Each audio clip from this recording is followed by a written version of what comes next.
Bem, mais uma vez, a gente reunidos aqui para mais uma atividade da noite. E nas quintas-feiras nós temos estudado este livro, A Vida, Seu Maior Patrimônio, escrito pelo Aguinaldo Paviani. Eu gostei muito do livro. Ele vai contar a história da família Lauser e, e vai fazendo alguns comentários, trazendo algumas reflexões em torno da história. Como nós já dissemos, é uma história verídica, as pessoas e os acontecimentos realmente existiram e ocorreram.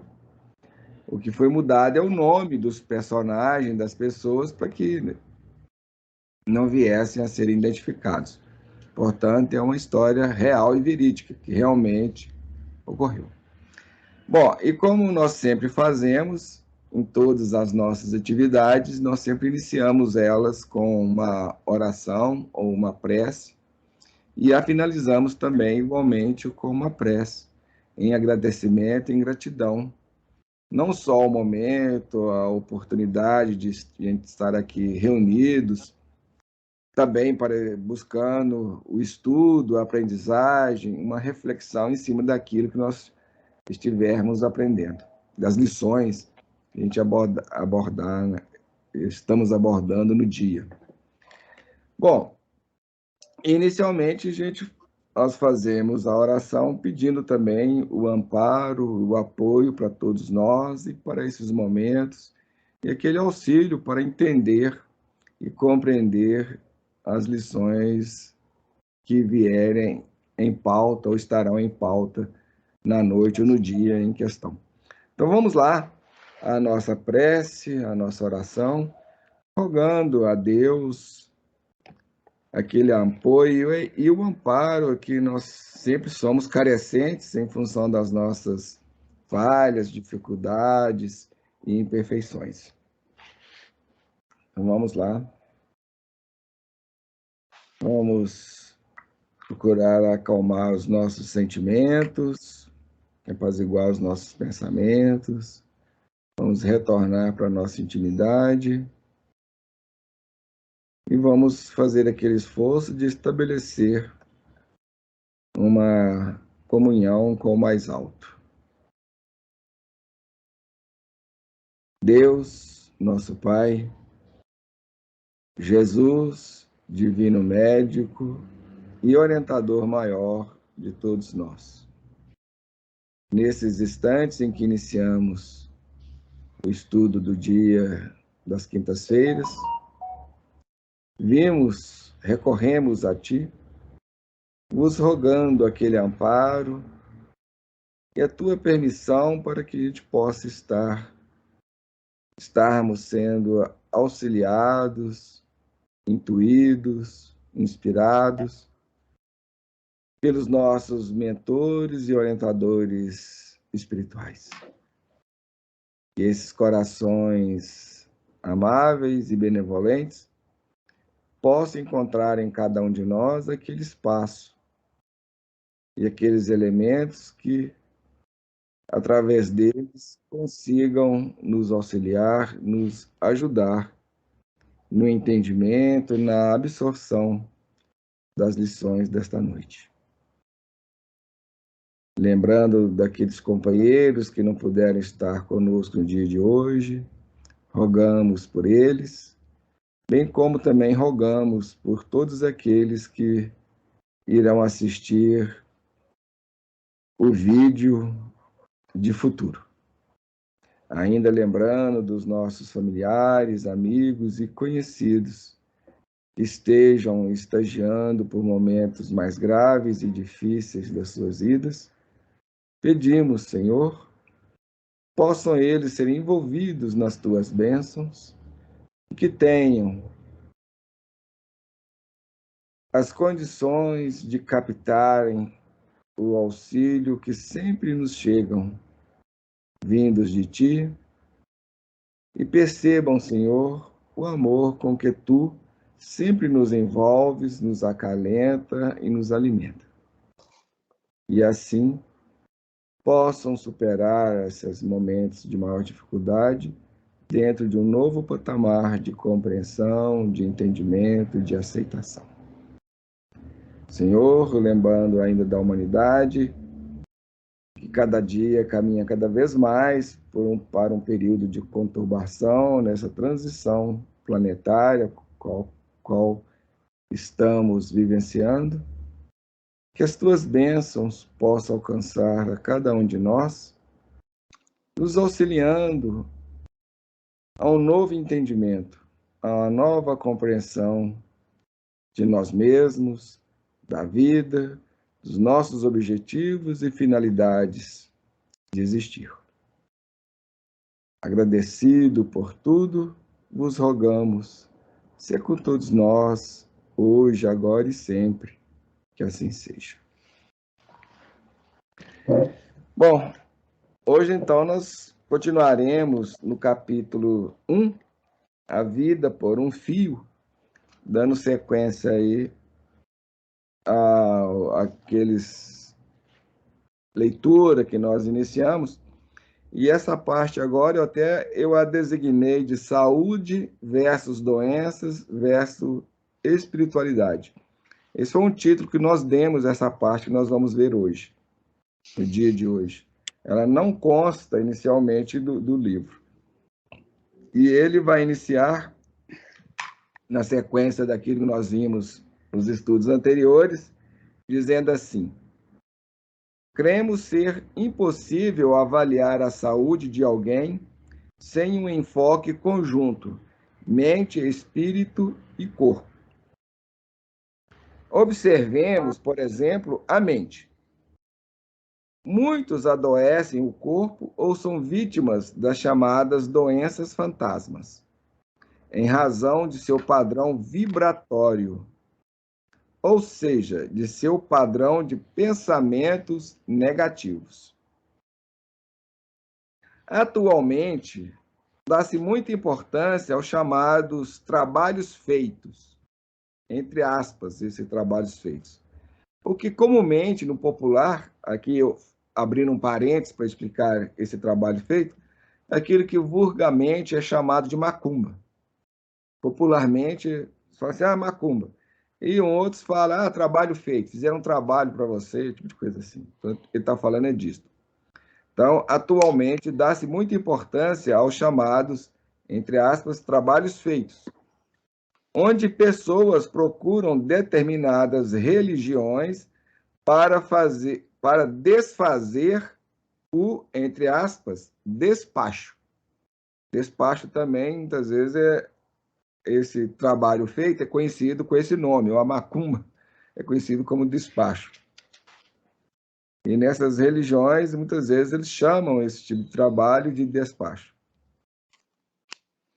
Bem, continuando. Não duvidamos, o mal feito existe. Entretanto, quem mais pode nos fazer mal somos nós mesmos. Então, vamos até repetir. Entretanto, quem mais pode nos fazer mal somos nós mesmos. Quando estabelecemos um padrão vibratório negativo ou nos habituamos aos pensamentos destrutivos, nós nos assemelhamos a um vulcão que, após expelir as lavas, as mesmas obrigatoriamente retornam à superfície daquele que as produziu.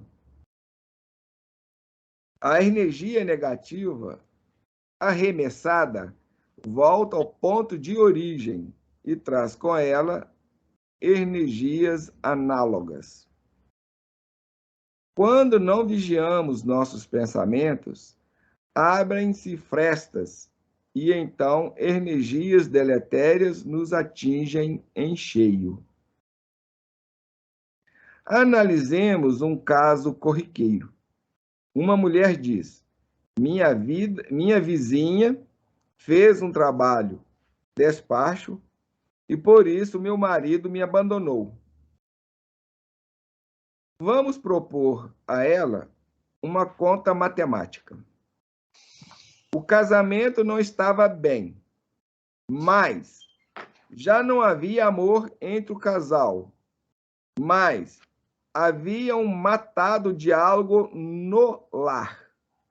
Mas o marido estava de olho nos supostos atrativos físicos da vizinha, mas o despacho igual divórcio. Cada um deve ser o guardião, entre aspas, o protetor, entre aspas, de si mesmo. Na vida cotidiana, faz-se necessário cuidarmos do nosso pensamento, gerenciando-o de forma sábia, não permitindo que esse cofre seja arrombado por aqueles que desejam roubar nossa paz.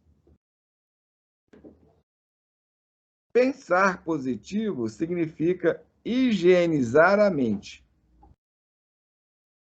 Lembremos ainda Jesus, que nos alertou sobre o adultério por pensamento. Toda vez que pensamos o mal, atraímos energeticamente energias danosas para nós mesmos. Aí nós vamos ficar nessa parte aqui. Aí na continuação ele retorna à história do Ernestino. Então, a gente viu aqui na semana passada que o Ernestino se viu, se encontrou, né, em um hospital, se viu ali num hospital, em função do mal-estar que ele teve. Ele estava saindo da churrascaria com a filha dele, não se sentiu bem, passou mal, caiu no meio da rua, foi socorrido, até mesmo porque ele é uma pessoa abonada, tinha dinheiro, e foi para um excelente hospital e se viu lá. E ele fez vários exames e se viu diante da necessidade de vir a fazer uma cirurgia na sequência. Então, ele parou, relata aí, ele falou assim, né, embora a gravidade do caso, já que Ernestino tinha 75 anos, esse não era o seu único problema de saúde. E referimos-nos à saúde considerando-a em termos mais amplos. Não só seu corpo estava adoecido, mas também sua alma. Então, semana passada, a gente terminou o texto, relembrando aí com esta frase. E aqui ele vai fazer, na aula de hoje, no estudo de hoje, nós vimos a reflexão, as ponderações que ele fez em torno desse assunto.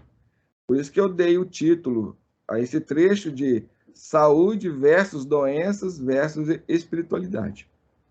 Onde vai iniciar aqui hoje, como a gente viu, na leitura que nós acabamos de fazer, ele vai iniciar dizendo: acreditamos ou cremos ser impossível avaliar a saúde de alguém sem um enfoque conjunto, ou seja, mente, espírito e corpo. Então, observamos, por exemplo, a mente. Muitas adoecem o corpo, são vítimas das chamadas doenças fantasmas. Então, isso também é um dos aspectos que nós temos. Muitas vezes, alguns de nós passam por essas doenças fantasmas, e que em algumas situações, elas se apresentam como uma doença mesmo. Principalmente aquelas que têm como fundamento, esteio, as questões emocionais. Então, nós muitas vezes sofremos de algum tipo de doença fantasma em função dos impactos emocionais que nós vamos sofrendo aí pela vida, das circunstâncias que nós estamos vivenciando. Aí ele fala que isso aí muitas vezes advém do nosso padrão vibratório, ou seja, de seu padrão de pensamentos negativos. Então, vamos ver aqui que tem várias coisas que podemos analisar e observar aqui. A doença, ela depende de um conjunto de fatores. Uma doença não nos alcança sem passar por uma série de filtros ou de câmeras até chegar no nosso corpo físico. Então, uma doença nunca é somente orgânica. E quando ela já chega no corpo físico, o corpo físico é o último estágio da doença, de uma situação. Seja ela qual for, Alzheimer, câncer, diabetes, um transtorno psíquico, qualquer desequilíbrio, um transtorno bipolar, qualquer coisa, né, dentro da área do desequilíbrio da saúde, ela passa por diversos fatores até desaguar no nosso campo emocional e fisiológico, e é onde a gente vê com mais gravidade o impacto de um determinado desequilíbrio. Então, a doença deveria ser sempre avaliada dentro desse esteio que ele define aqui, mente, espírito e corpo. Eu defino um pouco diferente. Eu coloco alma, que seria o espírito, né? A mente, a emoção e o corpo. Eu colocaria em 4 o esteio, sendo quádruplo. Ele aqui coloca em 3, né?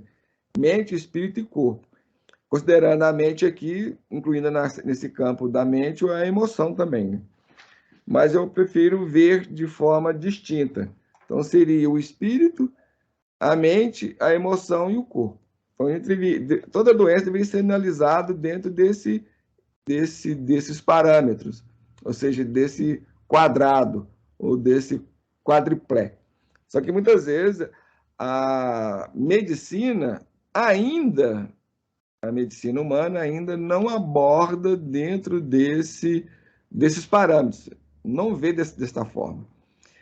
Agora que está surgindo aquele movimento, ou de uns tempos para cá, está surgindo o movimento, até mesmo pela constatação dos fatos, pelo aprofundamento dos estudos, que o nosso emocional causa grandes impactos no campo biológico, no campo na questão da saúde e doença. Então, o campo emocional tem grande impacto, grande influência nessa questão. E a medicina já começa a aceitar esses dados, esses parâmetros que estão sendo acolhidos ao longo do tempo, sendo observados ao longo do tempo por alguns ramos da medicina, por alguns estudos, por algumas pesquisas. Então, a medicina tem se aberto na aceitação dessa questão, dessa proposição. Mas ainda não são todos os profissionais, aqueles profissionais mais antigos ainda têm uma certa resistência, alguns têm certa resistência de aceitar isso, mas isso é um fato. E a medicina do futuro, daqui, vamos dizer, sei lá, 50 anos, 100 anos, ela não vai tratar o ser humano a não ser dentro desses parâmetros, porque tanto o nosso espiritual quanto o nosso psicológico e emocional realmente influencia no nosso biológico, trazendo desequilíbrio. Aliás, as doenças, ela nasce nesse patamar, nesse nível superior. Como a gente não é capaz de resolver isso nesses níveis, aí aquele desequilíbrio vai baixando de nível. É como se estivesse chamando a nossa atenção. Olha, isso aqui precisa ser resolvido, isso aqui precisa ser resolvido. A gente não resolve, aquilo baixa mais um nível.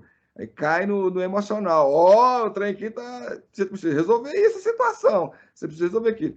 Como muitas vezes a gente joga aqui no campo do inconsciente, ou muitas vezes aquela questão está no campo do inconsciente, porque já vem de vidas anteriores, aquilo acaba chegando, alcançando o corpo físico. Então, já demonstra uma falta de trabalho da nossa parte de uma solução daquela questão que a gente está trazendo. Esse é o grande problema. Então, quando chega no campo físico, no campo biológico, já é o último estágio da situação. Se a gente conseguir já começar a resolver os nossos desequilíbrios, as nossas dificuldades, os nossos problemas, seja lá o que for, já antes de chegar no campo físico, já estamos caminhando na direção muito boa. E isso só é possível através do autoconhecimento e também do autoenfrentamento. Não tem como eu resolver essas questões sem eu me enfrentar, sem eu me conhecer. Não tem jeito. Sem um trabalho sobre nós mesmos, um trabalho sobre si, não há como a gente resolver e nem chegar à solução dessas questões antes de alcançar o nosso corpo físico. Alcançou o nosso corpo físico, aí fica tudo mais complexo e complicado, nem não tem jeito. E também vai estar aguardando o trabalho da nossa parte. A gente não trabalhar, não resolver aquilo, e dependendo das nossas atitudes frente àquela situação, a gente até vai empurrar aquilo para uma próxima vida. Aí, como aquilo já alcançou o campo físico, o campo biológico, a gente já vai renascer na próxima vida já com problema. Por isso a gente vai observar crianças trazendo já, nascendo com problemas cardíacos, problemas nos rins, problema no fígado, no estômago, seja onde for. Cego, surdo, mudo, de diversas ordens. Ou já nasce com transtornos psicológicos, transtornos emocionais. Criancinha pequenininha. Já nasce com... Já a gente vê lá pelas atitudes que o ser já está dentro da linha da psicopatia, ou da depressão, ou mesmo da... esses doenças tão comuns hoje na criança, a pessoa autismo, ou um retardo mental, um retardo ali no campo emocional. Exatamente isso que ocorre. Então, a gente tem que pensar, nós temos que começar a pensar e reavaliar bem a nossa vida e o que nós estamos fazendo dela. Quais são as nossas propostas, quais são as nossas atitudes para com a vida. Porque aqui a espiritualidade vai nos lembrar. Hoje nós estamos semeando o dia de amanhã. Assim como hoje nós estamos colhendo também o que semeamos no ontem. Então, a gente está o tempo todo colhendo e semeando e colhendo. O tempo todo. É nesse ritmo aí. Bom, nessa questão do padrão vibratório que ele menciona aqui, o nosso padrão vibratório ele é resultante de 3 vértices, ou de três interações. O espírito, a mente e o psicológico, o emocional. Então, o nosso campo emocional, o nosso campo mental e o nosso campo espiritual é que vai determinar a interação desses 3 níveis, é que vai determinar o nosso padrão vibratório. Ou seja, o que eu estou alimentando psicologicamente, né, em termos de pensamento, a nível racional, o que eu estou alimentando a nível emocional e meu estado de ser que vem ali do campo espiritual, do nível de alma ou de espírito. Então, a interação. E nesse conjunto aí também eu vou arrostando aquelas entidades ou aquelas vibrações, vou absorvendo as vibrações das minhas companhias espirituais, porque as minhas companhias espirituais são determinadas pela atração que eu exerço sobre o meu ambiente espiritual que me cerca. Tanto a sintonia como o magnetismo próprio da pessoa. Na verdade, o padrão vibratório é esse magnetismo que eu estou irradiando. Então, irradia esse magnetismo. Esse magnetismo vai estar baseado na linha dos meus pensamentos e sentimentos, né? E meu estado de ser. Essas 3 coisas aí que vai determinar esse padrão vibratório. Então, cada um de nós tem um padrão vibratório. E a gente pode mudar isso? Pode. Trabalhando no campo mental e no campo emocional. Mudando a minha linha de emoções, que eu alimento no meu dia a dia, em minha linha de pensamentos. Então, consequentemente, né, se eu vou alterando isso, eu vou mudando também o meu espiritual, porque eu vou alterando o meu modo de ver a vida, meu modo de compreender a vida, meu modo de estar diante da vida. Então, tudo isso vai sendo alterado, tudo isso vai sendo mudado. E essas mudanças elas só ocorrem com o trabalho que eu estou realizando em mim mesmo. Ou seja, a partir dos meus esforços. Porque o trabalho é individual. Sim, o trabalho ainda é individual, não tem como eu trabalhar para você, não tem jeito. Eu posso ajudar. eu posso contribuir levando uma palavra, pode ajudar, levando um conforto, levando um apoio, levando um incentivo. Isso a gente pode fazer em relação ao outro, mas o trabalho em si é da própria pessoa. Que eu posso levar para você todo o incentivo possível. Posso te indicar a direção, posso te indicar o caminho, posso te trazer a informação. Por exemplo, nós mesmos no Grupo Conhecer, a partir de uma semana atrás, umas 2 semanas atrás, mais ou menos, nós temos postado todo dia uma frase. A gente dá um bom dia, iniciamos o bom dia no grupo com uma frase. E até a partir dessa semana agora, nós estendemos essa frase, estão publicando ela no Face e também no Instagram, ou seja, nas nossas redes sociais. E até no Twitter nós temos tentado postar essas frases diárias lá. Então, um pouco meio ainda, né, todo dia a gente está conseguindo, mas a gente está tentando fazer isso diariamente também aí, para levar as pessoas àquela oportunidade de ler essa frase, fazer uma reflexão, meditar sobre aquilo, começar a rever alguns conceitos, a ponderar algumas coisas em torno da sua vida e da vida em si, a nível de entendimento, de aceitação, uma série de coisas. Então, isso é uma contribuição que a gente estamos levando para aqueles que têm algum contato conosco, seja virtual ou não. Bom, então a gente pode fazer isso em relação ao outro, mas o outro pegar aquela frase ali, meditar, começar a pensar sobre aquilo que foi dito, avaliar, ponderar sobre aquilo e etc., depende dela. Então é aquela situação. O evangelho, todos nós temos o evangelho de Jesus à nossa disposição. A gente vai na igreja, ouve lá falando sobre o evangelho, a gente vai numa casa espírita, ouve lá o evangelho, em alguns terreiros de Umbanda, se for Umbanda cristã, a gente vai ouvir lá também o evangelho, mas a gente ouve. Agora, o que eu estou fazendo com isso?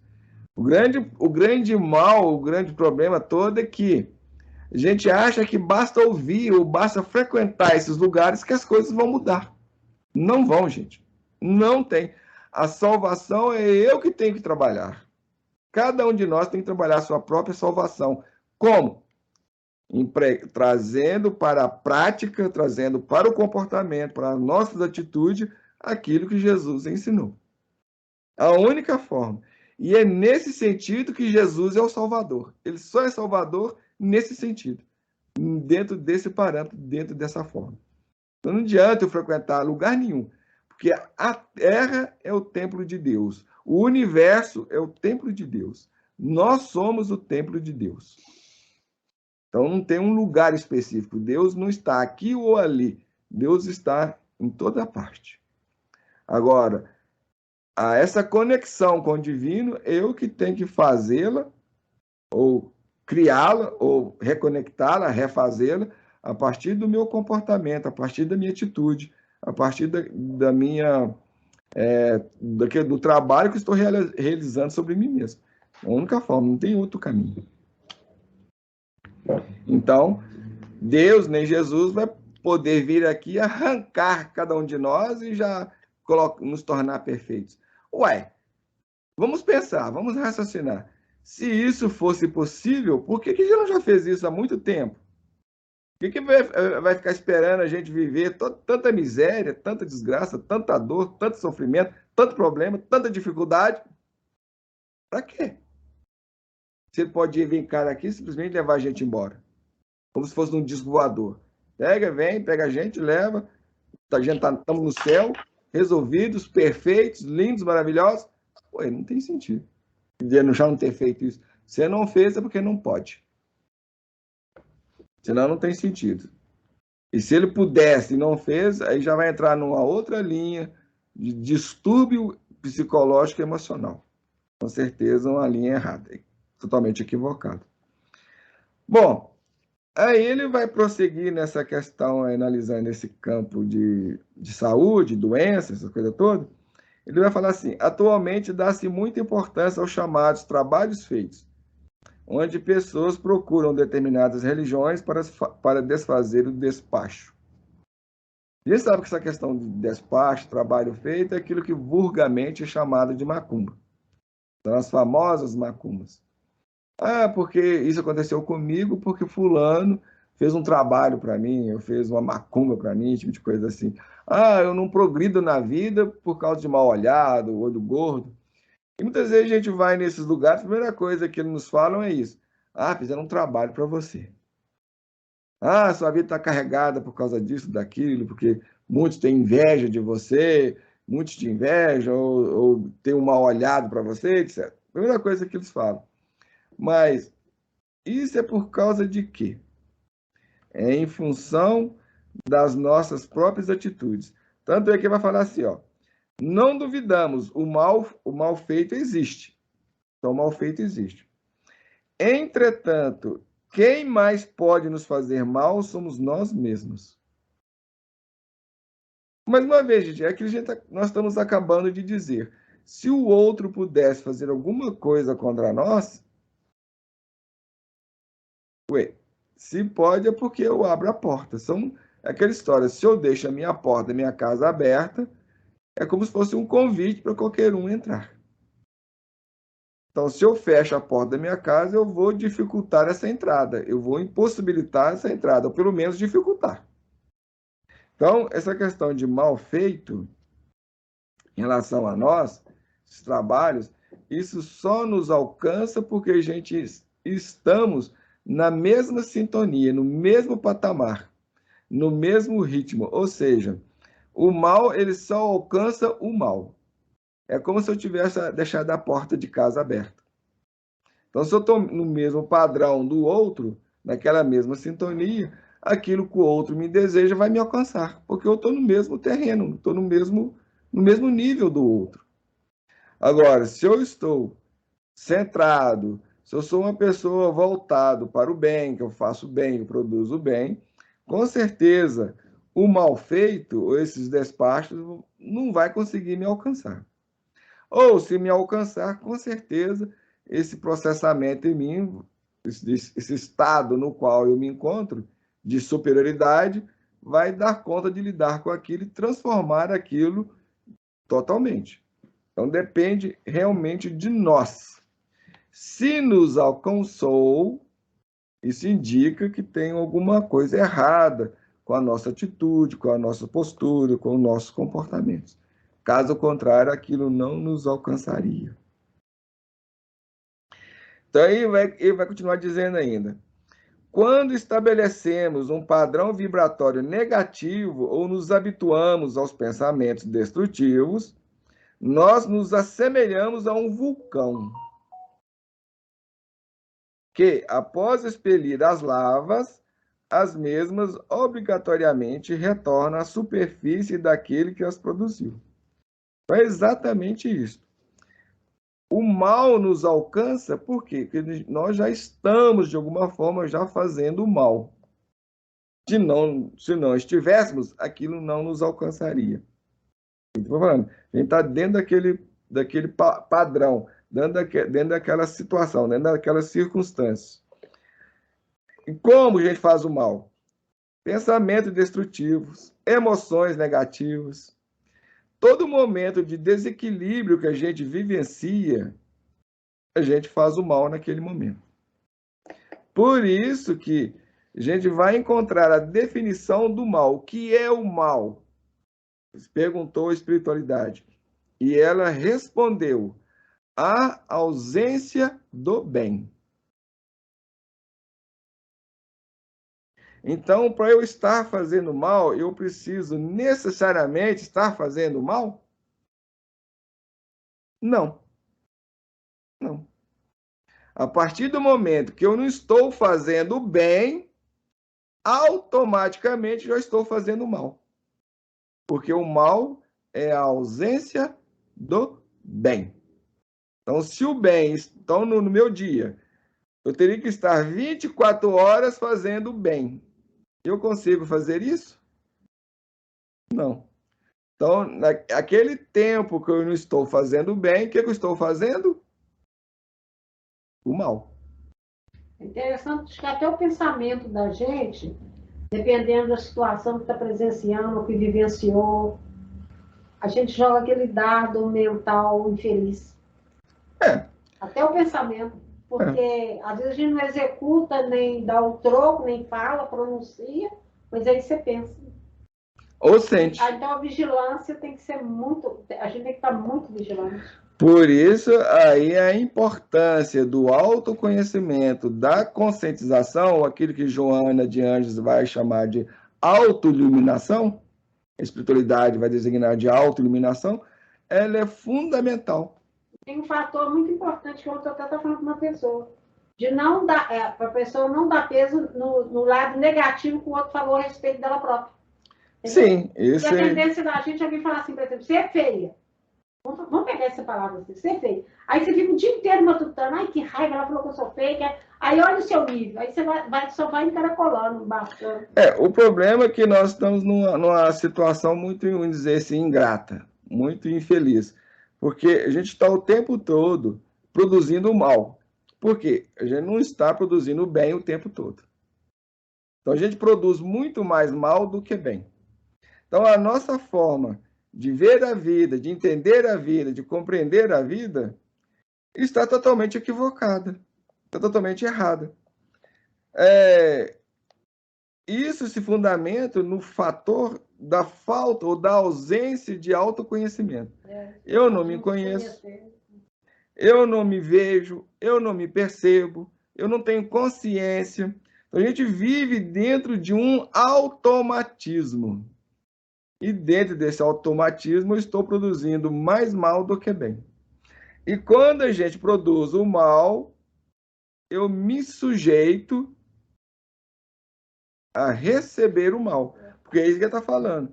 A gente é igual um vulcão que está produzindo lavas. Mas pelo fato da gente jogar essa lava para fora, a gente expulsar essa lava, ela não vai deixar de retornar a nós. Porque nós somos responsáveis por elas. Então a gente jogou a lava, ela vai retornar em algum momento. E o que ele vai falar? Que essa lava, ela retorna acrescida de energias análogas. Então, os nossos pensamentos, os nossos sentimentos, a gente está irradiando o tempo todo, e a maioria deles são negativos, são pessimistas, são visões distorcidas, elas ganham o campo externo a nós, ganham o universo, mas ela vai retornar à fonte acrescidas de energias análogas. Esse é o grande problema. Para falar nisso aí, que nós vamos lembrar do livro que eu estou lendo, chama A Imensidão dos Sentidos. Lá fala dessa necessidade que a gente tem de nos conhecer para a gente nos estruturar. Posso ler um trechinho que eu acho muito interessante? Pode. Gente, eu achei assim sensacional isso, de vez em quando eu volto nesse trecho. Olha só o que ele fala. Quando a criatura se desenvolve e amadurece, nós dizemos que ela caminha sobre as próprias pernas. Por quê? Ela já tem um nível de amadurecimento e um nível de desenvolvimento. Então, a gente usa assim, fulano de tal anda com as próprias pernas. A pessoa que é intransigente, nós falamos assim, cabeça dura. Verdade, a gente fala, fulano tem cabeça dura. Quer dizer, intransigente. A insensível de coração de pedra. Então, a insensível, você fala assim, fulano ali tem um coração de pedra. É o ditado vulgar, né, o adágio que todo mundo fala. A mesquinha, você fala assim, fulano é mão fechada. Verdade, a gente fala, fulano é mão fechada. A fingida, a gente fala assim, fulano tem os olhos apertados. A inflexível, a gente fala assim, fulano tem perna de pau. Quer dizer, só anda metodicamente, né, que acaba sendo o número 1, né, cara? Na hora que eu li, pensei no Veneto tipo 1, só perna de pau. Então, ele fala que essas frases, de todo o coração, ela está dizendo sobre o compromisso profundo e ir ao fundo do coração para nós atingirmos o âmago da questão. E é muito comum a gente usar essas expressões. fulana de tal manteve a cabeça erguida. Quando uma pessoa se autorresponsabilizou por seus atos e atitudes, aí a gente fala isso, fulana manteve a cabeça erguida, apesar de ter ficado aos pedaços quando ela perdeu alguém que ela amava. Então, você vê que aquilo está definindo as nossas emoções e a necessidade da gente trabalhar. Eu achei muito interessante. Isso está no livro Imensidão dos Sentidos. Pois é. Dentro desse espectro aí, o mais importante é a gente pegar isso aí e trazer para nós, o que a gente raramente faz. E quando a gente lê, ou vê, ou ouve, a gente atribui isso aos outros. Como se eu não tivesse nada disso, como se eu não me comportasse dentro desses parâmetros. Então, eu não sou mesquinho. Mesquinho, o fulano é, o ciclano é, o Beltrano também, mas eu não. Peraí. Aí vamos analisar. Quantas vezes no meu dia eu agi de uma forma mesquinha? Cabeça dura. De cabeça dura, não ouve outro, não escuta. Nossa, muita coisa. Então, a gente tem que começar, quando a gente abordar esses temas, a trazer isso para nós, para a gente, para si mesmo, e tentar ver onde eu estou dentro dessa questão, dentro da situação. Tanto é que a própria espiritualidade fala que quando o médium psicografa alguma página, o primeiro alvo da lição é ele mesmo, é o próprio médium. Só que muitas vezes a pessoa faz aquilo e atribui aquilo para os outros, como se fossem lições para os outros, mas não toma o remédio. Ele quer dar o remédio, ele quer ser médico, mas ele não quer se autotratar. A mesma coisa nós fazemos no nosso dia a dia. E retornando aqui, essa questão de como a gente se posiciona na vida, ela é de fundamental importância, principalmente diante de situações e acontecimentos negativos, de momentos desequilibrados e desequilibrantes, principalmente nessas situações e circunstâncias. E isso assume um aspecto tão grave para nós que eu até estava pensando em a gente fazer uma live especial em torno desse tema. Eu até já comentei isso com vocês na última reunião, ele até falou, falando, fazer uma live chamada assim, designada assim, somos quem realmente pensamos que somos, ou achamos que somos, ou consideramos que somos? Não sei, acho que eu cheguei a falar isso aqui também. E fazer essa live no sábado. Tendo até com base... Foi, não falei? Não estou lembrada. Né? Ah, tá. Talvez você vai lembrar agora. Eu falei assim, ó, a gente vai ter como base um capítulo do livro Agenda Cristã. Falou chamada Ajuda-te. O livro você falou assim. Foi com base nisso. Porque lá nesse capítulo desse livro, ele trata exatamente desse assunto, que nos momentos difíceis, nas situações difíceis, a gente, em vez de a gente aproveitar aquele momento para trabalhar sobre si, a gente se perde dentro da situação. É aquela história, que eu até comentei. A gente só vemos o outro nesses momentos, só nesses momentos que nós damos a conhecer quem somos de fato, em que nível nós nos encontramos. Porque quando a gente está bem, eu até falei do Gurdjieff lá e do calo, que ele pisava no calo da pessoa. Todo mundo que ele encontrava, quando ele via tinha de algum interesse, ele queria conhecer aquela pessoa ou ver aquela pessoa mais claramente, ele diz que ele sabia detectar na hora, se ele batia o olho numa pessoa, ele já sabia detectar qual é o calo principal dela, porque ele tinha conhecimento do Enneagrama, dos perfis de personalidade. Aí ele ia lá e pisava no calo da pessoa para a pessoa se revelar. Porque é nesse momento, nessas situações, é que nós nos revelamos. E nas situações de equilíbrio, de bem-estar, de alegria, de satisfação, de harmonia, a gente tem uma máscara. E nós interagimos com o outro dentro dessa máscara, ou daquilo que a espiritualidade chama de verniz, que é o verniz social, que é o verniz cultural. Queria falar alguma coisa, Sentido? Quando você está falando isso, porque quando a gente está bem, até o fator educação a gente pensa para equilibrar e demonstrar esse verniz. Aí quando você está com raiva, ou magoado, ou chateado, aí eles vêm à tona o nosso piso. E a gente, por exemplo, nós nos sentimos um pouco superiores. Então, nesse momento, quando o outro vem e nos dá um chute na canela, vamos assim dizer, aí, nesse momento, eu vou me revelar quem eu sou. Eu sou de fato superior ou meu nível é mais baixo? Eu vou querer revidar, eu vou xingar, eu vou brigar, eu vou discutir, eu vou espernear, eu vou discursar, percebe? É nesse momento que eu me revelo de fato. Não só a minha posição, mas até a minha condição, quer dizer, em qual nível eu me encontro. Porque se o outro me chutou a canela e eu tive aquela compostura, isso que o Medicidão dos Sentidos vai falar aí em algum trecho que você leu, ele está falando isso, aí eu vou agir dentro de um outro patamar. Porque uma pessoa que tem maturidade emocional, maturidade psicológica, já tem discernimento, tem consciência, ele age nessas situações num outro nível, de uma outra forma totalmente diferente. Bom, mas voltando aqui, então a gente está pensando em fazer essa live talvez sábado que vem, sem ser esse sábado, no próximo. Aí a gente fala aí com vocês. Quando não vigiamos nossos pensamentos, abrem-se frestas e então energias deletérias nos atingem em cheio. Ele continua dizendo aqui. Realmente.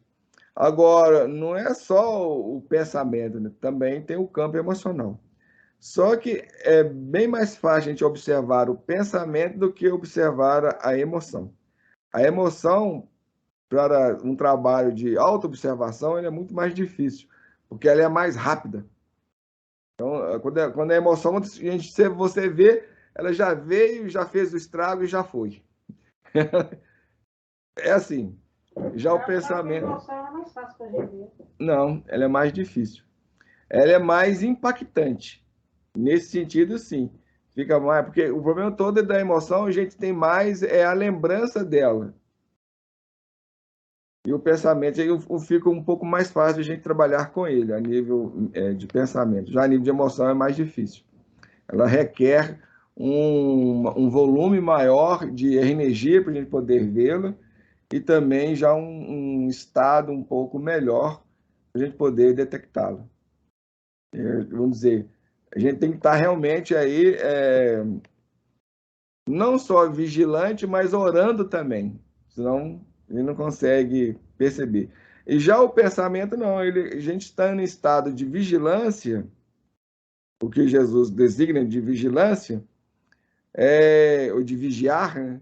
Aí a gente já consegue vê-los, esses pensamentos, porque eles têm aqueles, vamos dizer, eles existem num certo circuito fechado. Então, vamos dizer, eles são repetitivos. Os pensamentos tendem a ser repetitivos. A gente tende a remoer mais os pensamentos do que os sentimentos. Porque os sentimentos, eles causam mais impacto em nós. Aí eles tendem a vir, causar o estrago e ir. Então, quando a gente percebe o estrago que ele fez. É igual a tempestade. Quando a tempestade vem, você fica no choque da tempestade. Quando você vê, você só vai detectar a tempestade pelo estrago que ela já causou. O sentimento tem muito isso. A gente só fica com os estragos que foram causados. Já o pensamento é um pouco mais fácil. Mas, então, quando a gente não vigia os nossos pensamentos, a gente está como se fosse abrindo frestas em nós. Aí essas energias deletérias, essas vibrações negativas, elas nos alcançam em cheio. Daí a gente vai nesses, vamos dizer, determinadas religiões, eles vão falar, fizeram um trabalho para você, ou você está com mal olhado. Não, essas energias estão aí, por aí. A gente vai abrindo essas frestas, nós vamos sendo atingidos. Vamos acumulando essa energia em nós. A gente vai nesses lugares, eles tendem a nos dizer isso. Mas o problema é que nós é que abrimos as portas. E a nossa invigilância. E tudo isso é decorrente de quê? Que nós temos falado, né? Do nosso nível de ausência de autoconhecimento, de consciência, de percepção, de entendimento, de conhecimento. Uma série de fatores que nos levam a viver dentro daquele campo que nós chamamos de autômatos, ou automatismo, aí a gente vive num estado de não percepção ou de consciência de sono. Tudo passa para nós desapercebido. Ele não se dá conta dessas coisas. A gente só vamos dando conta dos estragos, dos resultados, lá dos finalmente. Isso é ruim. É ruim porque nós estamos lidando com as consequências, né? E não com as origens. Então não tem como mudar. Como vou mudar a situação? Não tem jeito. Tem que começar a trabalhar lá um passo anterior, para a gente conseguir resolver as coisas. E aí ele fala assim, vamos analisar um caso corriqueiro, caso comum. Uma mulher diz, minha vizinha fez um trabalho, ou seja, um despacho, e por isso meu marido me abandonou. Então a gente atribui... Aí, deixa um momentinho aqui, deixa eu tirar aqui a roupa, o paletó aqui, que eu comecei a sentir calor. Eu fechei a janela, que eu também bom. Enquanto isso, alguém quer falar alguma coisa, fazer alguma observação, uma pergunta?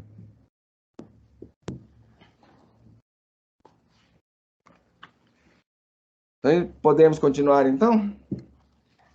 Bom, aí eu vou falar assim, ele diz assim, então vamos propor a ela uma conta matemática. Então, a nossa atitude é sempre a gente atribuir aquilo que você fala lá no Imensidão dos Sentidos, onde foi trabalhar a questão da autorresponsabilização. Esse é um grande problema nosso, que advém da nossa falta de maturidade emocional. Ou seja, a gente está sempre transferindo as nossas questões para os outros. A gente sempre está responsabilizando os outros pelas coisas. A vida, porque a vida é responsável, porque Deus fez isso, porque sempre é fora de nós. A gente nunca assume a responsabilidade pelas questões.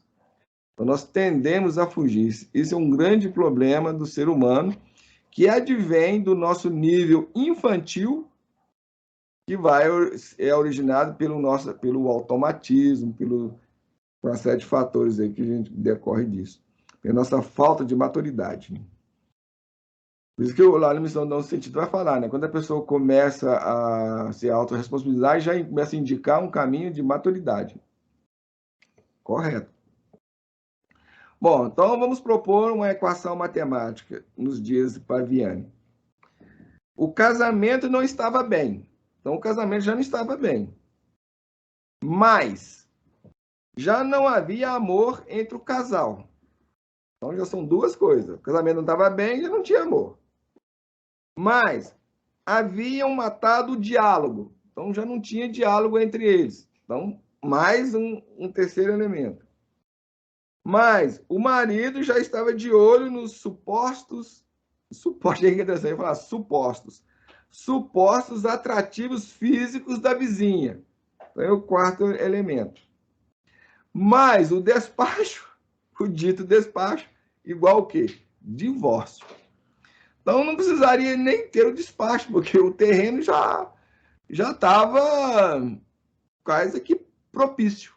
Então o despacho aí, o famoso trabalho aí, só foi a gota d'água no copo, que ele levou o copo a entornar. Só estava faltando uma gotinha.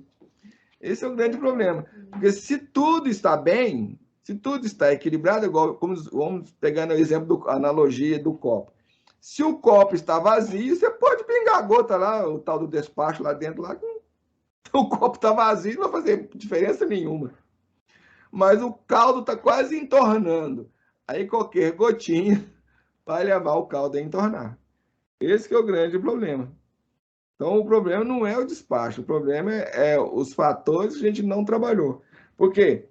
O casamento estava bem. Então, houve o quê? Uma falta de trabalho do casal. A pessoa não se dispôs a trabalhar o seu relacionamento, o seu casamento, tentar resolver aquela situação ali. Já não havia amor, quer dizer, o sentimento de afeição, de respeito entre o casal já não existia. Então, vamos dizer, tá vendo?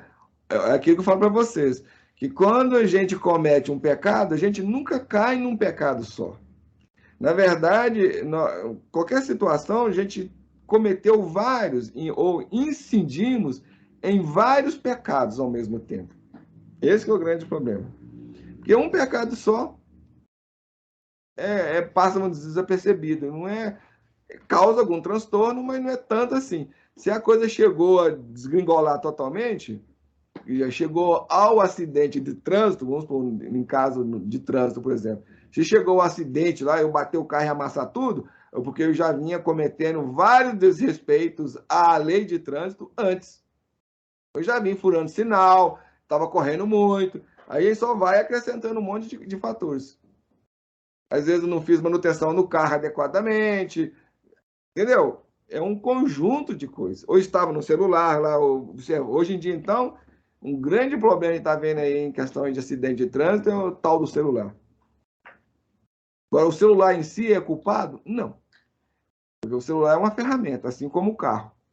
O problema todo é o meu desrespeito em relação aos outros, em relação a mim mesmo, em relação ao meu modo de ser, ou guiar, ou dirigir o veículo. É o grande problema aí. Aqui também é a mesma coisa. Então, o casamento não estava bem, não tinha amor, já afeição, ou até respeito entre o casal. O diálogo já não existia. E o marido já estava lá, já crescendo o olho, aí o tal do trabalho feito lá foi apenas uma gota a mais. O resultado da equação matemática é o quê? Divórcio. Não tinha como ser diferente. Aí, dentro disso, o que nós vamos observar? O que nós vamos ver? Que cada um de nós somos o guardião ou protetor de si mesmo. Então, ele vai colocar: cada um deve ser o guardião, o protetor de si mesmo. Agora, o grande problema é que, como eu não quero assumir a responsabilidade, porque eu quero que o outro seja responsável por mim, que o outro cuide de mim, que o outro faça o trabalho que me compete, e geralmente a gente atribui isso a esse homem aqui, ó, esse que está atrás de mim aqui, aí na paisagem aí, a gente atribui tudo a ele. Os religiosos de plantão, então, principalmente. É Jesus. Basta eu ter fé, basta eu acreditar, basta eu ir na igreja, eu pagar o dízimo, o pastor, o padre me garantiu. Eu tenho fé, basta eu botar a Bíblia aqui, botei a Bíblia aqui, eu já estou garantido, salvo de tudo. Isso é o quê? Transferência de responsabilidade. É uma postura infantil, que eu quero que o outro cuide de mim. A criança tem essa postura, tem esse comportamento, tem essa disposição diante da vida. Ela quer ser cuidada, ela quer ser amparada. A criança a gente até entende, até mesmo em função da cultura humana, da situação humana, que o ser infantil, ele como é que fala? Não tem proteção, né? Ele necessita de cuidados, ele não dá conta de cuidar de si mesmo, de se defender e tudo mais. Vem lá das eras primitivas, do homem da caverna, quando a gente tinha que enfrentar tigre e tudo mais, dinossauro e tudo mais. Então, essa insegurança, assim, essa questão de insegurança, de necessidade de cuidado, que os animais, por exemplo, quando a mãe libera o filho, naquela condição de ele já dar conta de cuidar de si. Todo ser precisa disso. Uma plantinha, quando ela é terra, ela necessita de cuidado. Necessita. Na floresta lá, as árvores maiores, as plantas maiores, que a protegem do vento, da tempestade, dos animais, seja o que for. O animal também, na fase infantil, ele necessita de cuidado. O ser humano, consequentemente. Então, aí a gente entende. Mas na medida que o ser já atingiu um certo patamar, aí ele tem que se responsabilizar. Ele tem que se tornar responsável. Portanto, dentro dessa questão, cada um de nós devemos ser o guardião e o protetor de nós mesmos. Ou seja, a gente tem que começar a assumir a responsabilidade por aquilo que nos ocorre, que nos acontece. E nós somos os responsáveis. E só nós é que podemos alterar essa situação e essas coisas todas. Depende da gente. Se a gente ficar naquela postura de vitimismo, se lamentando, se chorando, desespero, ou caído no chão, a vida vai seguir em frente. A gente realmente vamos ser atropelados. Não há como. Em algum momento a gente vai ter que acordar. Se a gente bobear muito, é a próxima vida. Só que como a gente chega lá de lá nessa situação, provavelmente o retorno também vai ser dentro desse quadro.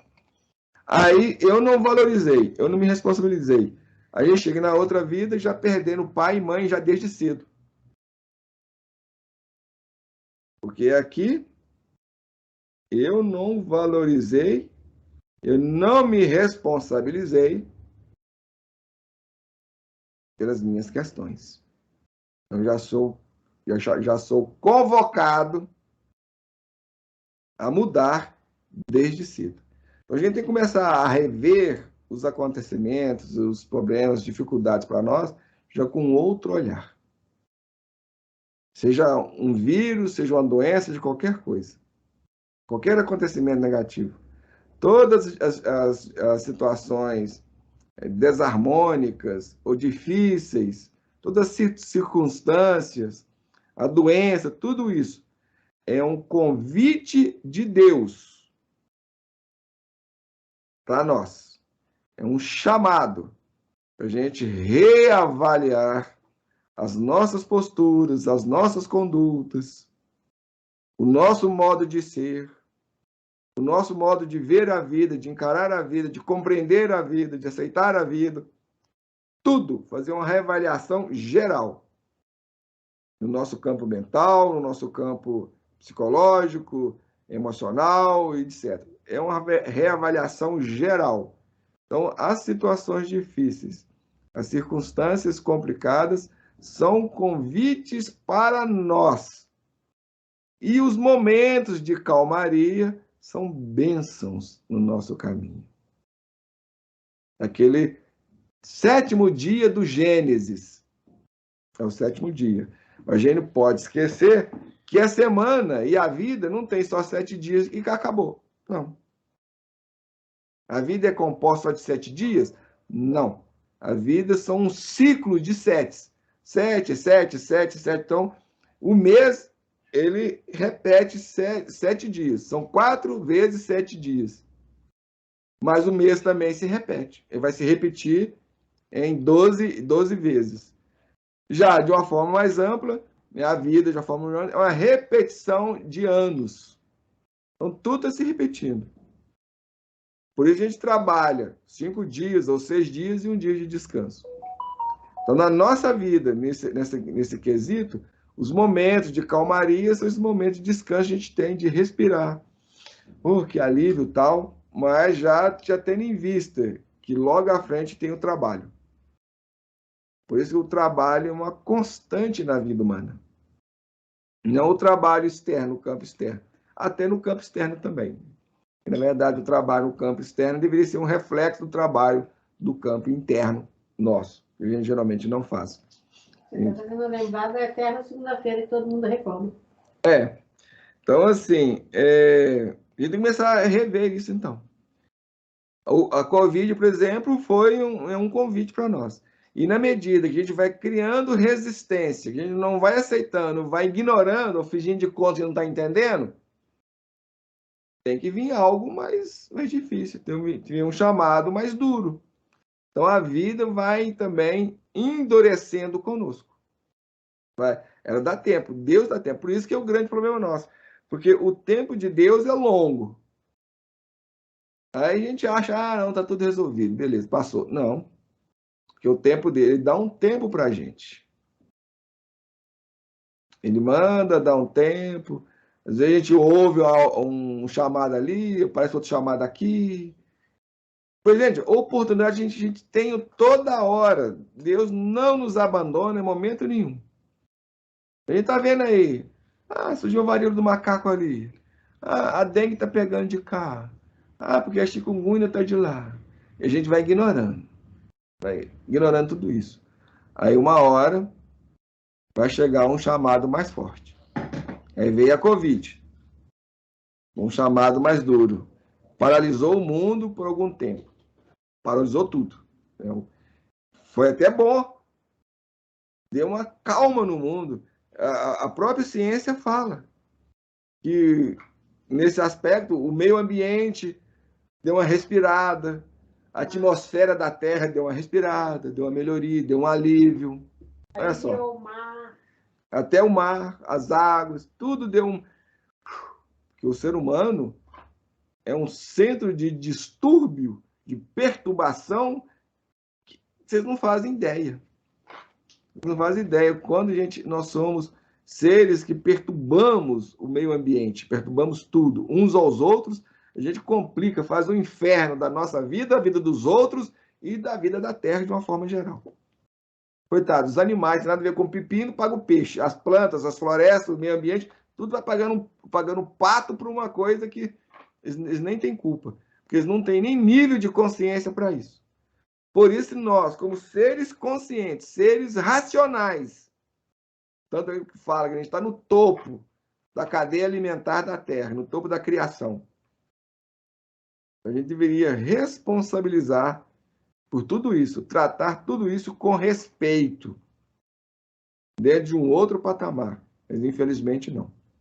O nosso egoísmo grita mais alto, cada um preocupado só com o seu, e quando muito, os seus, e o resto que se dane, o resto que se lasque. Para isso, eu estou minimamente preocupado se eu estou magoando os outros, ferindo os outros, perturbando o meio ambiente, os animais, destruindo. Não estou nem preocupado com isso. Desde que eu esteja me divertindo, só que tudo isso tem um preço. Tudo isso esse preço vai nos alcançar através dos desequilíbrios e das dificuldades que a gente vai enfrentando. E não tem dinheiro que vai resolver. Dinheiro não traz felicidade, não traz nada. A gente vai vivendo um eterno inferno, e esse inferno foi nós que o criamos, nós mesmos que o criamos. Imagina a gente vivesse num mundo onde todos tivessem de tudo, tivessem oportunidade de ter tudo. Onde todos fossem tratados como iguais. Seria um paraíso. Mas nós não queremos esse paraíso. Ou pelo menos alguns não querem. A gente fala isso da boca para fora. A gente quer. Quer, mas o que eu estou fazendo? Ah, mas eu não posso fazer nada. Pode. Pode sim. A gente tem que começar trabalhando sobre si mesmo. Mudando a nós mesmos. Aquilo que eu falei hoje para uma pessoa. Aí ela vem me dizer assim, porque os fulanos estão sendo uma luz na minha vida, criança. As crianças estão sendo uma luz na minha vida. Estão me ajudando muito. Aí eu falei com ela, pois é, fulano. Na verdade, é uma postura errada. Porque eu não posso esperar ou querer, desejar que o outro seja luz para nós. Nós é que devemos ser a luz no mundo. A gente não é a luz do mundo, porque a luz do mundo é Jesus. Esse rapaz aí, ó. Esse rapaz aí. Ele é a luz do mundo. Mas nós devemos ser uma luz no mundo.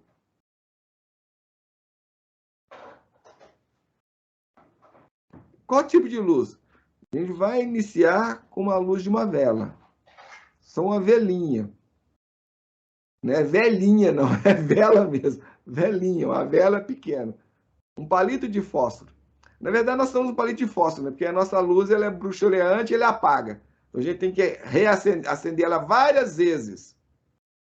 Mas como que eu vou ser uma luz no mundo? Se eu estou na expectativa, aguardando que o outro seja luz para mim.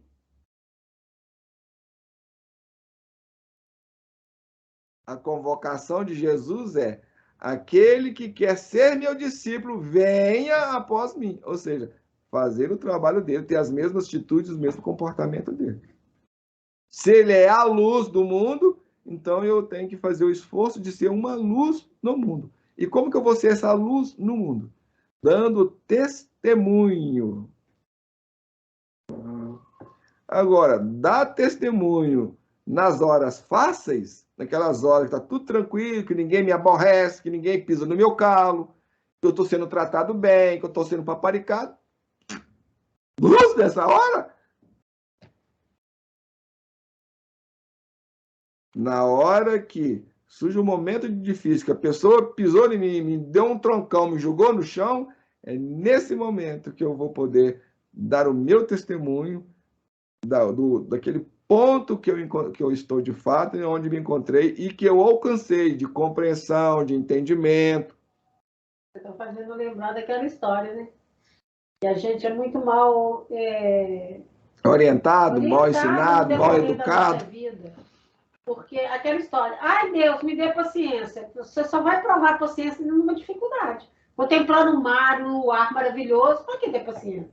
Então a gente vai pedindo paciência, paciência, paciência, tem que ser dentro da dificuldade que você vai trabalhar. É aquilo que a dificuldade fala, a dificuldade dá esse exemplo. A pessoa clama, ah, Deus, me dá paciência, e só vem dificuldade. Ah, Deus, dá paciência, vem mais dificuldade. Ah, Deus, dá paciência, vem mais problema. A pessoa, eu não estou entendendo, gente, eu estou pedindo a Deus paciência, estou tendo problema pela frente, estou tendo dificuldade pela minha frente. Aí o Espírito respondeu para ela, ah, mas minha irmã, peraí, você quer o quê? Você está pedindo o quê? Ter paciência. E como que você vai ter paciência sem fazer um trabalho sobre si? Como você vai ter paciência sem ser nos momentos difíceis? Com turbulência. Nos momentos difíceis é que eu vou ter que manifestar minha paciência, porque no momento tranquilo, vou ter mais... Por que eu vou ter paciência no momento tranquilo? Não tem sentido. Eu só vou poder manifestar paciência nos momentos difíceis, conflituosos, tempestivos. Aí, nesse instante, eu vou poder mostrar a paciência que eu tenho adquirido, que eu já trabalhei, que eu alcancei. Ou seja, nesse momento que eu vou poder dar testemunho, que é a mesma coisa que a gente está falando aqui, né? Dessas situações, dessas circunstâncias. Então, quando eu vou começando a ter essa compreensão da vida, esse entendimento, aí isso já indica que eu já estou num trabalho, alcançando, pelo menos abrindo portas de um amadurecimento psicológico e emocional maior.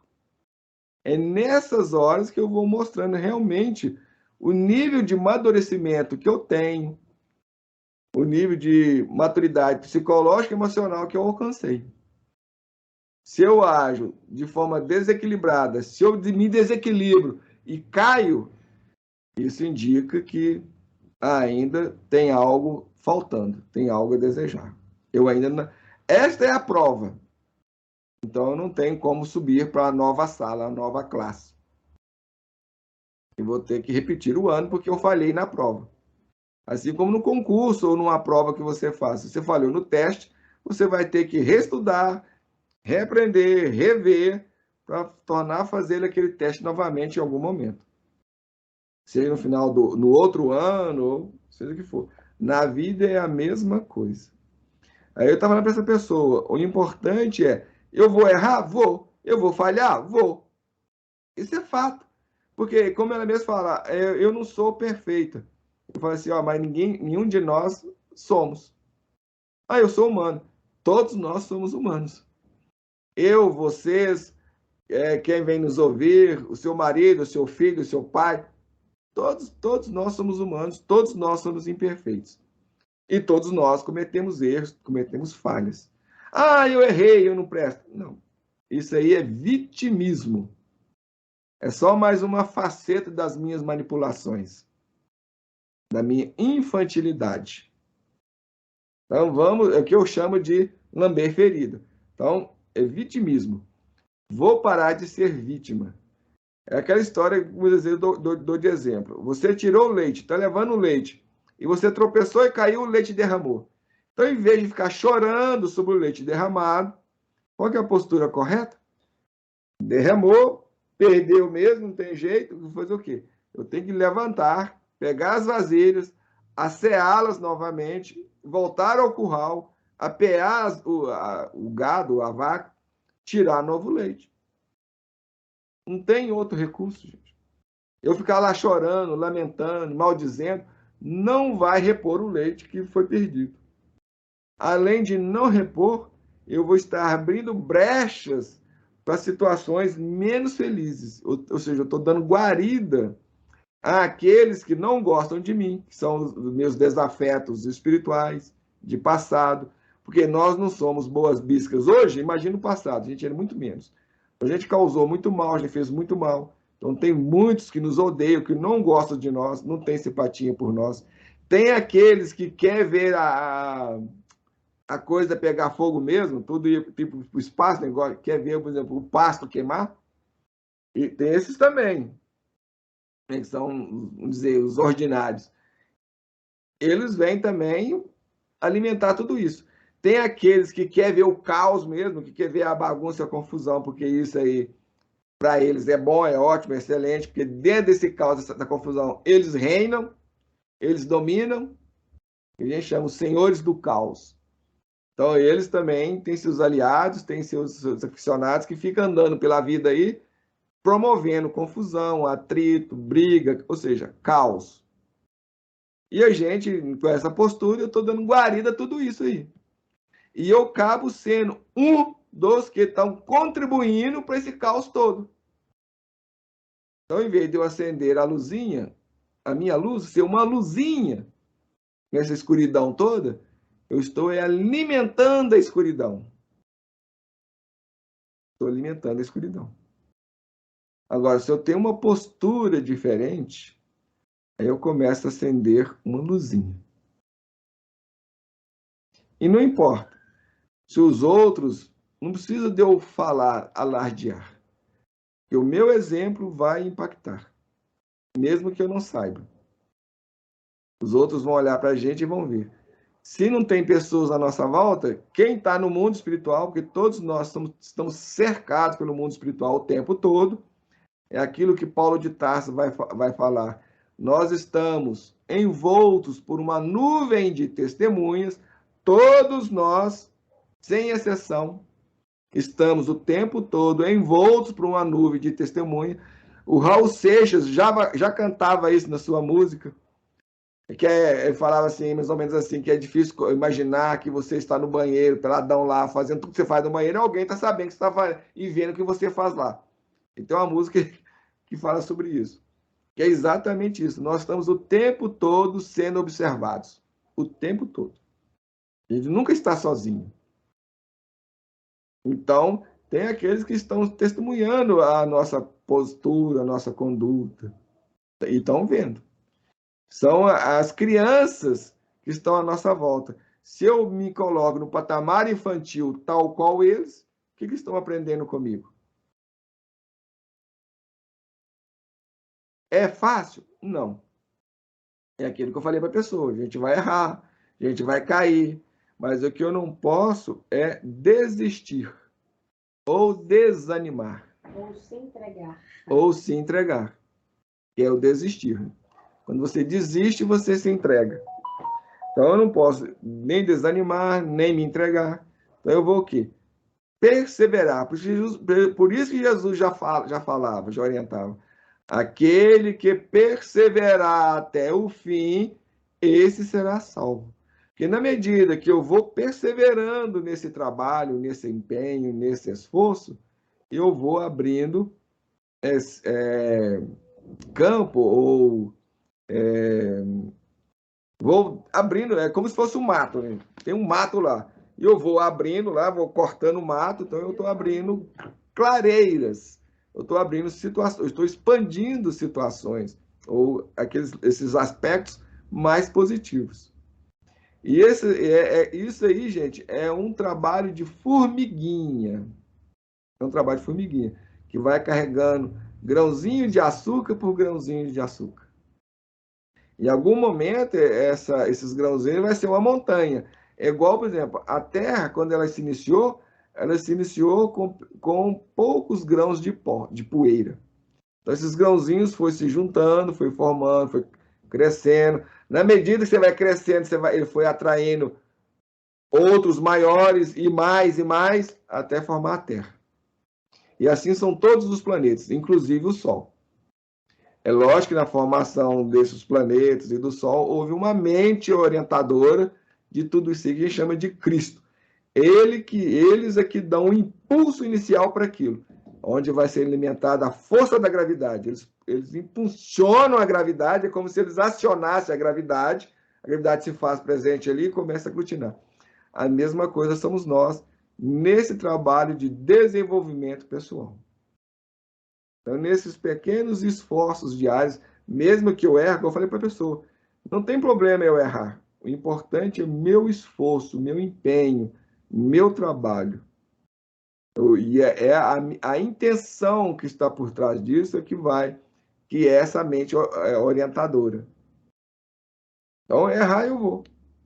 Falhar eu vou. Eu vou falhar, porque eu sou imperfeito, tenho falhas. Mas o importante é eu não desistir, não desanimar. Perseverar nessa luta, nesse empenho, sem desânimo. Aí eu começo. E é aquela história. O resultado disso eu só vou ver a longo tempo e talvez em vidas lá para frente. Mas se eu não começar hoje, eu vou chegar lá na frente de mãos vazias. Esse que a gente não pensa nisso. Então eu tenho que começar hoje, porque eu vou chegar lá na próxima vida já com alguns grãos na mão, pelo menos. Aí eu não tenho que começar da estaca zero. Eu já vou começar de algum ponto. Com alguma coisa em mãos. Isso que é importante. Como diz um conhecido que eu tinha e que admirava muito, o senhor Honório, ele sempre falava, explicava, depois ele falava assim, vamos pensar. Eu sempre terminava as reflexões dele dizendo, vamos pensar. E realmente, vamos pensar. E ele vai terminar aqui falando, dizendo, pensar positivo significa higienizar a mente. E ele diz antes aqui no parágrafo anterior, ele vai falar, na vida cotidiana, faz-se necessário cuidarmos do nosso pensamento, gerenciando-o de forma sábia, não permitindo que esse cofre, entre aspas, seja arrombado por aqueles que desejam roubar nossa paz. Então, pensar positivo significa higienizar a mente. Então, algumas diretivas aí, algumas indicativas do caminho que a gente tem que buscar, dos rumos que nós devemos buscar. E ele termina dizendo assim, lembremos ainda Jesus, que nos alertou sobre o adultério por pensamento. Porque quando questionaram ele sobre essa questão, ele falou que até pelo pensamento nós adulterávamos. Então, o adultério não é só carnal, em relação marido e mulher. Adultério é uma... Qual é a definição? Adultério é eu mudar, modificar, né? Manipular aquilo ou apresentar uma outra face daquela questão, né? Como um outro aspecto. É tipo de uma mistificação, de uma adulteração mesmo, né? Como, por exemplo, a pessoa vende a gasolina adulterada. É um adultério. Adulterou aquilo, adulterou o produto. Quer dizer, fez uma modificação naquilo que não é o que é mais. Lavagem de dinheiro, adultério. Você está usando de uma coisa... Se for analisar bem, seria. Adultério é muito amplo. Então, a gente cometemos adultérios em muitas situações do nosso dia a dia. Ou seja, então começar se tem um adultério pensamento, significa, né, que nós estamos, de alguma forma, justificando essa questão nossa a nível mental, os nossos pensamentos estão mudando, né? Ou seja, eu pensei em alguma coisa e falei assim, não é bem isso, né? Ou eu escondi aquilo, ou amoitei aquilo, ou não tomei consciência daquilo. Isso também é um adultério. Toda vez que pensamos o mal, atraímos energeticamente energias danosas para nós mesmos. Então, toda vez que a gente alimenta esses pensamentos menos felizes, esses pensamentos desequilibrados, a gente está atraindo energias de igual teor. Igual teor. Portanto, daí a importância da gente estar atento, porque a gente vai perder o nosso tônus vital. Como é que chama isso? É o... não, é isso que combate, ajuda a combater doenças. Como é que chama? Como é que chama aí, gente? Deu branco aqui. Eu sei o que é que você está falando. Os pensamentos me fogem às vezes. Eu tenho dificuldade de lembrar. Imunidade. Imunidade, isso. Exatamente. Essa imunidade orgânica, essas energias, tudo isso acúmulo aí, ela baixa. Por quê? Baixou por quê? Porque devido ao nível de pensamentos que estão alimentando, de sentimentos, ela vai abaixar essa imunidade que a gente tem orgânica. Aí eu fico sujeito a gripar, constipar, resfriar, pegar vírus, uma série de coisas. Eu fico sujeito às doenças. Então, eu acúmulo dessas coisas, porque já eu estou naquele nível e vou traindo outras, que vai contribuindo. Aquilo chega num certo nível, puf, aí é onde eu adoeço. Miasma. A gente vai puxando tudo, né? Isso tem diversas designações, né? São essas energias deletérias que existem e que vão me alcançar se eu abrir a minha porta ou não. O grande problema é que a gente está quase que o tempo todo com as portas abertas. Isso é o grande problema. E como fechar essas portas? Mudando. Os meus pensamentos, tenho pensamentos mais positivos, de otimismo, de esperança, de fé, e, consequentemente, ficando grato a Deus. Por tudo que temos, tem uma série de fatores. À medida que eu vou mudando a minha visão de vida, de mundo, vou entendendo e vou mudando, isso vai alterando a nível mental, emocional, e depois, com o longo do tempo, vou mudando até o meu comportamento, as minhas atitudes, eu vou tendo atitudes novas, comportamentos novos. Tá vendo? É uma cadeia, tudo são elos. Por isso que a própria ciência está falando aí que tudo está interconectado. Todos nós estamos ligados. Onde até vem aí a teoria do caos, na ciência, um pouco diferente do conceito de caos que nós temos. Ela fala, dentro da teoria do caos, que uma borboleta bate asa lá no Japão. Aí, isso aí dá como consequência um ciclone nos Estados Unidos. Ou seja, é que tudo está interligado. Tudo está encadeado. E é verdade. E no nosso campo íntimo, no nosso campo interior, mais do que nunca. Porque você vê bem o habitar, o nosso planeta é o nosso habitar. Então tem toda essa ligação, né? Bom, gente, na semana que vem nós continuaremos reavaliando a própria vida, que continuar a história do Ernestinho. E vamos continuar vendo aí o que ocorreu com ele no hospital lá, como é que foi lá. Eu dei esse título para esse trecho aí. Vai ser, inclusive, um trecho até maior. Eu tenho até que ver até que ponto a gente pode trabalhar isso aí. Bom, durante a semana eu vejo aí. Então vamos lá fazer a nossa prece finalizando aí. Vou aproveitar a prece. Isso. Deus, Pai de amor e de bondade, Jesus, médico divino de todos nós. Nesses instantes, encerrando os trabalhos desta noite, esse estudo, queremos te agradecer, Senhor, por essa oportunidade. Queremos agradecer por esse encontro, pelas vias virtuais, tendo essa oportunidade de trocarmos ideias, informações, reflexões e conhecimentos. Agradecendo a presença de todos, das amigas do plano físico e também aqueles corações que concorreram, juntando a nós a partir das vias espirituais. Abençoe esses corações, abençoando particularmente os nossos familiares, entes queridos, amigos e conhecidos que estejam estagiando por momentos mais graves de sua vida, seja no campo físico, no campo emocional, psicológico, mesmo espiritual.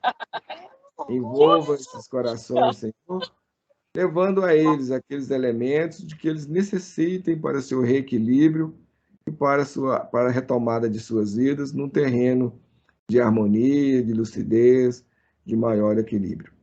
Abençoe a todos nós, abençoe, Senhor, a toda a humanidade, hoje, agora e sempre, que assim seja. Que assim seja. Gente, muito obrigado por tudo. Até a semana que vem. Muita força e muita luz para todos nós. Tchau, gente.